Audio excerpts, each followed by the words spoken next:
ne faut pas prendre le numérique pour plus qu'il l'est, c'est-à-dire des outils au service de l'homme. Charge à l'homme d'avoir l'imagination pour dompter cet outil.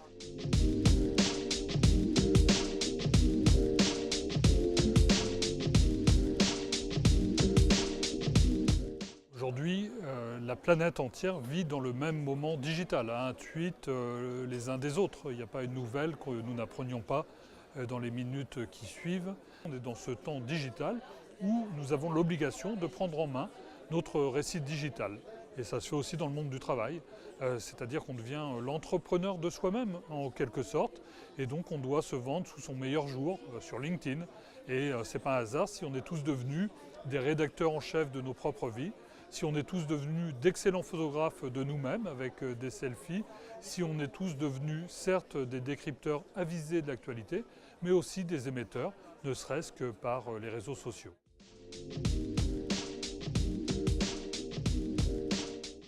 Utilisateur de Google ou Facebook, c'est un service qui fonctionne remarquablement bien, qui me rend un grand service parce que je sais tout de mes amis. Alors certes, les marques savent tout aussi de moi.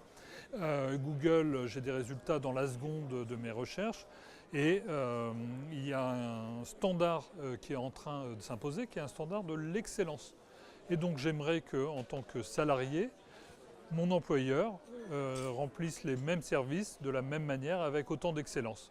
Et en tant que citoyen, j'aimerais que la puissance publique remplisse ces services de la même manière. Et c'est là où il y a parfois des décalages, c'est qu'on a le sentiment d'être mieux traité dans sa qualité de consommateur qu'on ne l'est dans sa qualité de salarié ou qu'on ne l'est encore dans sa qualité de citoyen. On est habitué effectivement à une certaine forme de réactivité, pour ne pas dire d'instantanéité, et de qualité de service irréprochable, et on aimerait que toute la société soit ainsi emportée.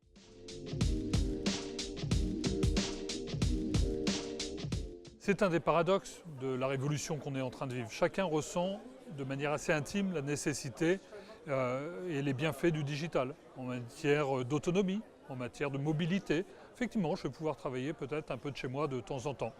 Avec immédiatement son corollaire, si je peux travailler de chez moi, mon employeur peut peut-être aussi m'appeler chez moi à un moment. Et c'est là où naissent des craintes et des doutes, renforcés aussi par du reporting qui est renforcé. Non pas qu'on vienne me surveiller nuitamment avec mon ordinateur, mais néanmoins je me dois, parce que le digital me permet de collecter des datas par exemple, d'être plus présent au rendez-vous de la performance. Et donc il y a en permanence cet attrait et cette forme de répulsion qui se joue. Et donc comment on recrée ce climat de confiance et comment on reprend le dessus quand on est salarié, et là c'est la responsabilité des dirigeants, que de les former, que de leur laisser du temps pour se former, que de leur laisser du temps pour naviguer et pour apprendre, là aussi à tâtons.